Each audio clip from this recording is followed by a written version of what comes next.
Good governance যদি ensure করা যায়, বিএনপি খুব জোরে নির্বাচনের দাবি করতেও পারবে না। ফেসিবাদকে ফেলতে পারে তারা, একটা নিউ জেনারেশন।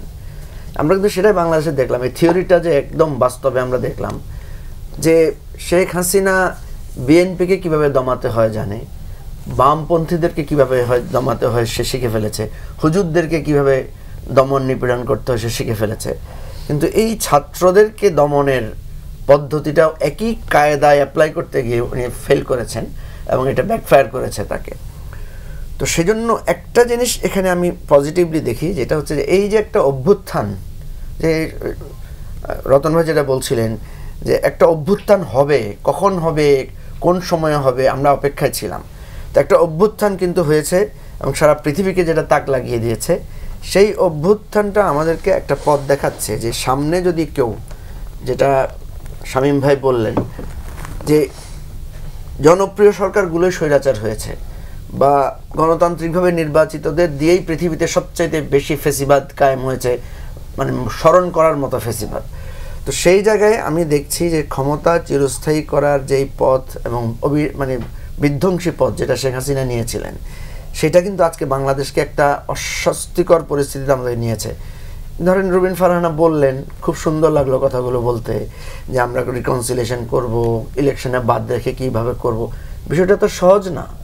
আপনি দেখেন আওয়ামী লীগের 15 বছরের যে দুঃশাসন, এখানে আপনি যদি বিচার প্রক্রিয়া যান, কমপক্ষে 4 থেকে 5 লাখ লোকের বিচার করতে হবে। কারণ যারা এই 3টি ইলেকশনকে রিগিং করেছে, যে অ্যাডমিনিস্ট্রেশন, যে পুলিশ, ওদেরকে আপনি কীভাবে ছাড় দেবেন? যে যুগ যুগ ধরে এই চাঁদাবাজি, লুটপাট, প্রশাসন ধ্বংস করেছে, পুলিশকে ধ্বংস, আপনি কি করবেন? আপনি তো মানে এই যে বললেন আমি ক্ষমা করে দিলাম, ধরেন শেখ মুজিবুর রহমান বললেন যে ক্ষমা করে দিলাম, কিন্তু ক্ষমা তো হয় নাই অ্যাকচুয়ালি। এবং ক্ষমা করে তো এভাবে আপনি দিতেও পারেন না। হ্যাঁ, আপনি যদি দেশ স্বাধীন হতো, আপনি যদি সেই রকমের একটা কর্তৃত্বশালী নেতা হতেন, যেটা শামীম ভাই দুঃখ থেকে বললেন যে জাতীয় পার্টিকে অ্যাকোমোডেট করার, ডক্টর ইউনূসের উনার তো সেই লেগেসি নাই। উনি তো এই অভ্যুত্থানের নেতৃত্ব দেন নাই। উনি যে এসে বলবেন যে ঠিক আছে জাতীয় পার্টিকে আমরা গ্রহণ করে নেব, জাতীয় পার্টিকে তো গ্রহণ করে নেওয়ার সুবিধা নাই, কারণ জাতীয় পার্টি ইমিডিয়েট 3টে ইলেকশন তার পার্টিসিপেট করেছে। এবং এই জায়গাটা থেকে শামীম ভাইদের টোনেও আপনি দেখবেন তাদের মধ্যে এক ধরনের অপরাধবোধ, কষ্টবোধ তাদের মধ্যে আছে। তো এই জায়গায় বলছি যে রিকনসিলিয়েশন প্রসেসটা তো বললেই হয়ে যাবে না। এখানে যারা বঞ্চিত হয়েছেন, বিএনপির, বিশ্বাস করেন আমি যখন জেল থেকে বেরোচ্ছি, আমরা যখন জেলের ভিতরে ছিলাম, তখন আমি দেখেছি যে এই পরিমাণ বিএনপির লোক জেলে, কল্পনাতীত। হ্যাঁ, বিএনপির এত লোক জেলখানায়। তাহলে আপনি দেখেন এই যে আপনি এতগুলো আন্দোলন, আপনারা তো জানেন যে প্রথম থেকে বিএনপির মহাসচিব বলেছিলেন যে আন্দোলনে আমরা ওইভাবে ওতপ্রোতভাবে জড়িত না, কিন্তু গ্রেফতার তো করেছে, ছাত্রদেরকে তো গ্রেফতার করে আবার ছেড়ে দিয়েছে। এবং জেলখানায় আমরা তেমন ছাত্রদেরকে দেখিও নাই, কিছু ছাত্রকে দেখেছি, বেশিরভাগ ছাত্রদেরকে কিন্তু জেলে গিয়ে আবার তাদেরকে ছেড়ে দেওয়া হয়েছে, কিন্তু বিএনপির লোকদেরকে গ্রেফতার করা হয়েছে। আমি যে কথাটা বলতেছি, দেখবেন আপনি ছাত্রদের বিভিন্ন প্রজেকশন দেখানো হয় আন্দোলনের, তো সে আন্দোলনে কেন রাজনৈতিক নেতাদেরকে দেখানো হয় না? সেখানে তো আমির খসরু মাহমুদ গ্রেফতার হয়েছিলেন, সেখানে রুহুল কবির রিজভী গ্রেফতার হয়েছিলেন, আমরা ছোটোখাটো নেতারাও আমরাও গ্রেফতার হয়েছিলাম। আমাদের ছবি না দেখান, তারা তো এই আন্দোলনের অপরাধেই, এই আন্দোলনের ব্লেম দিয়ে তাদেরকে গ্রেফতার করা হয়েছে। সেই জন্য বলছি যে আমাদের এই জায়গাটা ভুল। 71 সালে এই ভুলটা ভয়ানকভাবে আওয়ামী লীগ করেছে, মুক্তিযুদ্ধকে তার নিজস্ব সম্পদে পরিণত করেছে। এবারও অভ্যুত্থানকে একটা অংশ, বুঝে হোক না বুঝে হোক, হ্যাঁ, ছাত্ররা না বুঝতে পারে এবং কষ্ট করেছে, ওরা স্বাভাবিকভাবে আন্দোলনের নেতৃত্ব দিয়েছে, তাদের মধ্যে তারা একটা ইতিহাসের হিরো। কিন্তু প্রফেসর ইউনূস তো না জানার কথা না, ডক্টর আসিফ নজরুল তো না জানার কথা না, ওনারা তো এই 15 বছর 17 বছরের সাক্ষী। ওনারা কেন সেই জায়গাটায় যোগসূত্রটা করেন নাই?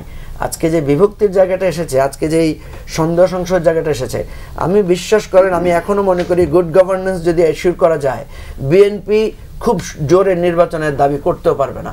মানুষ মনে করবে যে দেশ তো ভালোই আছে, হোক না নির্বাচন, আর 16 বছর ধরে তো আমরা নির্বাচন পাই নাই, কি হয় আর 1 বছর পরে নির্বাচন? আমার একটা প্রশ্ন আছে মঞ্জু ভাই, আপনি কি সত্যি মনে করেন যে মানুষ এখনই নির্বাচন চাইছে? আপনার কি অ্যাসেসমেন্ট?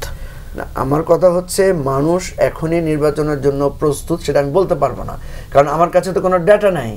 বাট এটাও সত্য যে মানুষের প্রায়োরিটির এখন নির্বাচন শুধু মানুষ কেন, রাজনৈতিক দলগুলো কি ঠিক আসলে এই মুহূর্তে নির্বাচনের জন্য প্রস্তুত কিনা? না, রাজনৈতিক দলগুলো তো ভাই দেখেন, প্রত্যেকটা রাজনৈতিক দল তো সংস্কারের কথা বলেছে। প্রত্যেকটা রাজনৈতিক দল তো কই, এরা বিএনপিকে আমি সেদিন বিএনপি যে প্রতিনিধি দল গিয়েছিল আপনার প্রশাসনিক সংস্কারের দাবি নিয়ে, আমি সেখানে একজনকে বললাম যে আপনারা যে সংস্কারের দাবি দিয়েছেন তো ওগুলো শেষ না করে তো ইলেকশন দিতে পারবে না সরকার, আপনারাই তো আপনাদের মানে পথটাকে কঠিন করে ফেলছেন। কথা সেটা না, আমি বলছি আপনি যদি সংস্কার করেন, আপনি যদি গুড গভর্নেন্স দেন, আপনি যদি জীবনের নিরাপত্তা রাষ্ট্রটাকে একটা জায়গায় নিয়ে যান, বিএনপি উল্টে চাপে পড়বে।